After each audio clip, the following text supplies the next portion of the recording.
Don't cook ground beef again before trying this genius trick.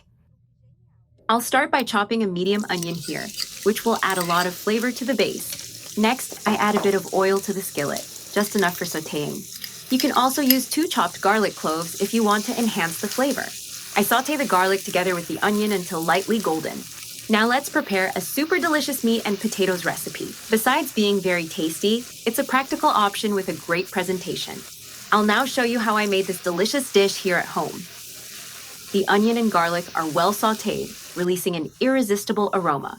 Now I'll add the ground beef. Here I have 1 3/4 pounds of ground beef, ideal for this recipe. I transfer all the meat to the pan and spread it out to make cooking easier. I gently break it up so it starts browning evenly. Next, I add 1 chopped green bell pepper, which brings color and flavor. I also add 1 chopped tomato, 1 teaspoon of salt, and 1 teaspoon of black pepper. I then add 1 teaspoon of paprika to give it a special touch. I mix everything very well, distributing the seasonings throughout the meat. I let it cook for about 5 minutes, stirring occasionally. That's enough time for the meat to absorb the seasonings and for the liquid to reduce.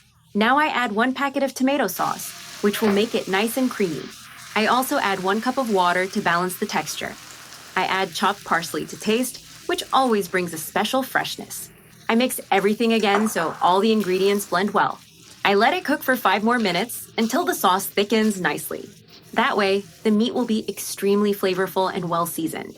Now just let it cook a bit longer until the sauce reduces a little more. At this point, the meat is done and cooked perfectly. It's well cooked, with the flavors fully developed. Now I transfer all this mixture to a glass or ceramic dish. I spread the meat across the bottom of the dish, covering the whole surface.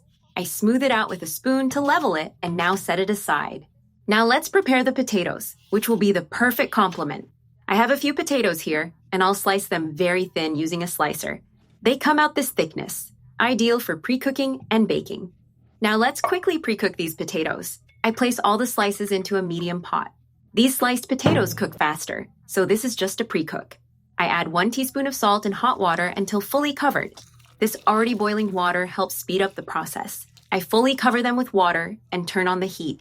I let them cook for about 5 minutes, just to soften them slightly. That way, they won't fall apart when baked. After 5 minutes, I turn off the heat immediately. I drain all the water thoroughly so it doesn't affect the assembly. The potatoes are pre-cooked to the ideal point.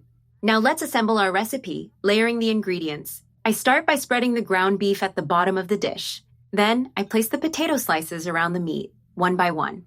This simple layering creates a very beautiful and tasty dish. I keep filling all the spaces around with the slices. I carefully place them until the entire edge of the dish is filled. It's important that the slices are well adjusted against each other. This helps make the dish more uniform once baked. The ideal is to cook the potatoes for just 5 minutes, like we did. That way, they don't get too soft, maintaining a slight firmness. They should be al dente, since they'll still go into the oven. I finish the layering with the last slices, filling all the spaces well. Now, to make it even tastier, let's add cheese. Now just place it in a preheated oven at 350 degrees Fahrenheit for 15 minutes. Dish is ready. I've already taken it out of the oven with the cheese melted and golden. Juicy meat, golden potatoes, and melted cheese.